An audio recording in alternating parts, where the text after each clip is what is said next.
Olá, queridos amigos da TV Unifev, eu sou o Padre Márcio Tadeu e esse é mais um programa Verdade em Questão. Nós estamos em meio a uma polêmica, especialmente levantada pelo PSOL, Partido do Socialismo da Liberdade, com uma arguição de descumprimento de preceito fundamental impetrada no Supremo Tribunal Federal, que pede a flexibilização da lei sobre o aborto, permitindo que mães descontentes com a gravidez, elas sejam autorizadas a realizarem o aborto até a 12ª semana. Como o programa Verdade em Questão quer dialogar com a vida, mas é claro, a partir de bases. E a nossa principal base é justamente estarmos vivos. E se estamos vivos é porque não fomos abortados. Eu trouxe aqui a doutora Ana Veiga Melo, que é ginecologista. Bem-vinda, Ana. Obrigada, tudo bem? Eu até esqueci um dos nomes, Ana Silvia. Pois é, Ana Veiga era minha avó. É um prazer estar aqui, né? Esse tema é extremamente polêmico, por isso até a arguição do Supremo em relação a isso. Em outros países isso já foi decidido, em alguns outros não, né? Aqui na América Latina, Uruguai foi o primeiro a legalização do aborto e a gente já está ainda nessa discussão, né? O Brasil ainda não tem legalização do aborto. Só em 2 casos, né? 3 casos. Na lei são 2 casos, em caso de estupro, anencéfalo a partir de 2012. Isso não é lei, é uma autorização. E em caso de risco de vida materna. É interessante a gente ouvir as pessoas, né, Ana? Vamos lá para ver, porque a maioria das pessoas querem sempre opinar nisso, né? A gente fala do ponto de vista da filosofia, a vida, a gente pode falar do ponto de vista teológico, a supremacia de um ser superior sobre a vida. Você vai nos trazer um pouco o que é isso do ponto de vista biológico, né? Para a mãe, etc. e tal. E nós vamos querer ouvir a maioria do povo brasileiro, que eu acho que deve ir contra qualquer atitude que atrapalhe a vida. Eu sou contra. Por quê? Porque eu acho que é uma vida, né? E tem que deixar a criança nascer, porque é uma vida que está para vir. E as crianças são o futuro do nosso Brasil. Não pode ceifar uma vida, né? Mesmo ela sendo ainda em fase de aquela, né, inicial, né? Então, para mim, não tem que deixar, é o jeito que Deus quer, né? Tem que ser o jeito de Deus, não o jeito da pessoa humana, né? Então, eu sou contra. A gente quer viver e tem que deixar as crianças nascerem. Então a senhora é contra? Sou contra. Eu sou contra, porque é uma vida, né? Eu acho que não deveria ter ser a favor desse aborto, a não ser depender do caso, mas mesmo assim ainda é uma vida, eu acho que não deveria acontecer. Eu sou contra, porque eu acho que as crianças não têm culpa de vir no mundo. Eu acho que as mulheres têm que se prevenir para não ter filho. Hoje em dia tem tanto método anticoncepcional para não criar filho, aí esse negócio de tirar o filho. E sem contar que isso não é de Deus, porque Deus não permite que tire filho. Porque daí é um assassinato. Então, quem tem o direito de matar é só Deus. O homem na terra não tem direito de tirar a vida de ninguém. Então é só por isso que eu sou contra. Sou contra, né? Porque é uma vida. A gente tem que viver pela vida. Então eu sou contra. Também sou contra, né? A gente não tem o direito de tirar a vida de ninguém, né? Aninha, parece que a maioria das pessoas realmente, uma só apenas, né, dentre, acredita que em alguns casos, quando ela fala em alguns casos Devem é da ser lei, esses, né? Que a gente já comentou. Que já falou da lei. O que é o aborto? Acho que isso que é importante a gente compreender. O que é o aborto e até que fase da gravidez da mulher ele é seguro? Olha, o aborto é a interrupção da gravidez, ele pode ser de forma natural, né?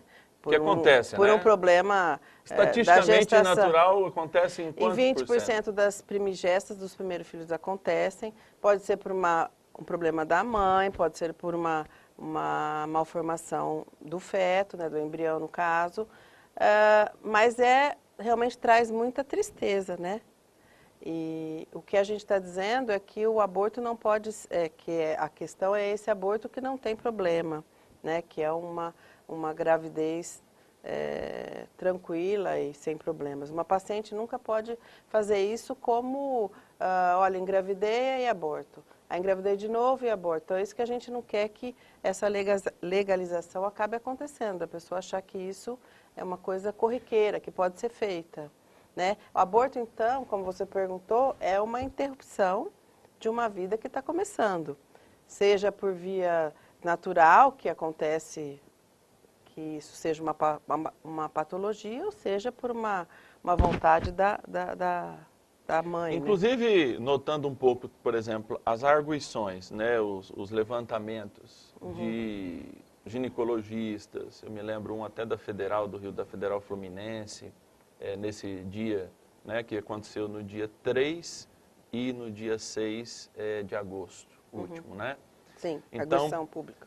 Essa polêmica levantada, né, falando que, por exemplo, muitos desses índices, de fato, não são científicos, mas são trazidos por entidades que representam a luta a favor do aborto, né? Ele até pontuou que, por exemplo, na hora que se fala do número de abortos no Brasil, mais de 1 milhão, que se trata de um número bastante absurdo, a maior parte desse também, ou seja, 20% são os patológicos. Não dá para você... E tudo colocado no mesmo balaio. Porque normalmente esses abortos por vontade da mãe, vamos dizer, né, não por patológico, eu acho que não são notificados, é óbvio, são feitos na clandestinidade. Tem casos de serem feitos em casas, sem nenhuma condição sanitária. Então, eu acho que isso não é nem notificado. Eu acho que todos os patológicos são a maioria. Aborto engloba os patológicos, né, e os por vontade, né? Eu acho muito difícil você dividir, né, quais são os abortos por vontade e os patológicos. Muito difícil mesmo, realmente. A metodologia é um tanto quanto complicada. Só que a maioria das pessoas, assim, também eu acho que existe essa dificuldade. Não sei o que você acha a respeito disso. E aqui eu peço a sua opinião, aí não como médica, mas como pessoa, como cidadã. Se olha o ente histórico e se esquece o ente que também é histórico, mas não está à vista, pelo menos morfologicamente. Como é que é isso? Por exemplo, você que também está no ambulatório. No ambulatório, essa pergunta, esse questionamento, seguinte, essa orientação. Toda paciente que vem, e hoje, apesar do desenvolvimento, apesar das pessoas estarem mais bem informadas sobre... Via Google também, né? Também. Mas não, em relação à gravidez, ainda acontece uma gravidez indesejada, ainda, e muito. E a gente, como ginecologista, no meu caso, sou a primeira que é procurada. O que eu tenho para falar é que as pessoas que acabam fazendo um aborto por vontade própria não esquecem nunca mais. No sentido assim, elas fazem a conta de quanto teria aquele bebê de idade, em que dia que foi feito. Então, não é uma coisa, ela é por desespero, por situação, a gente não está passando o que elas estão passando, mas... Na verdade, a gente não pode julgar a pessoa em si, né? Não, o ato, né? Nós julgamos o ato, né? Mas a porque situação... tem um contorno a situação, né? Porque, na verdade, nós estamos querendo defender o que não tem defesa, né? Além da gente. Mas essas pessoas não esquecem. Nunca mais. Então, o que eu quero dizer é que você vai fazer um procedimento que não tem volta, que você não vai ouvir a opinião da pessoa que vai ser afetada, né, do indivíduo, do que você quiser chamar, e não tem como esquecer.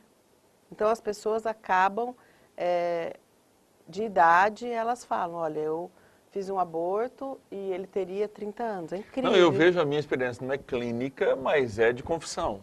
E não esquece nunca mais. A pessoa, né, volta o ano, ela está sempre naquela busca, naquela procura, realmente, essa é a experiência. As pessoas acham que fazendo, né, esse procedimento, vamos dizer assim, tudo vai ser resolvido. E ali começa uma briga de consciência que eu acho que nunca vai acabar. Por isso que eu acho que é interessante a gente sempre falar assim, aborto é uma agressão, na verdade, né? Violenta, é um assassinato. Porque nós estamos se você falando falar de um uma indivíduo... vida, de um indivíduo, lembrar um indivíduo humano. Aliás, lembrar de cada um de nós, que desde a concepção nós nos individualizamos. Por exemplo, a carga genética que a gente recebe dos nossos pais, né? Os 23 cromossomos de cada um. No momento da fecundação, mesmo sem estar nidado ainda, mesmo na possibilidade de nem nidar, né? Na verdade, a briga pode acontecer. Pela formação do cérebro, né? Que eles dizem que não tem ainda... Mas você sabe que na 10ª semana, por exemplo, que é antes da 12ª, o fígado já está formado, você tem começando os cotos, e parece que o feto, na verdade o embrião, desculpa, tem ainda sensibilidade, começa a ter dor. Tem algumas pessoas que dizem que ele começa a ter dor, né? Eu que já... Até algumas imagens de abortamento parece que foge, né, na hora da coletagem, né? Curetagem. Curetagem. Não, na verdade, assim, quando você tem um embrião de 10 semanas, é realmente o que você vê na foto do Google, né? E tem braço, mãozinha, tem perna. Então, eu já tive casos da paciente sofreu aborto natural e você ter que resolver, porque aí é uma coisa que você tem que resolver. E apesar dos 26 anos de formado que eu tenho, eu ainda me choco, porque você tira aquela... Não é uma massa, né? É um ser, né? Então eu fico imaginando como é que é fazer isso por vontade. Realmente é chocante, mas, enfim. A vida é uma questão, né, Ana? E qual que é diria que é uma solução. Não, eu estou falando assim, porque a vida sempre questiona, né? Eu acho que a gente chega sempre num momento da vida, claro, sei lá, na meia vida, eu estou com 40, etc e tal, mas a gente vai tendo noções dessa vida e só a partir dela a importância. Quando você disse assim, quando a gente defende a individuação humana, nós não estamos falando que aquilo vai ser outra coisa senão um ser humano.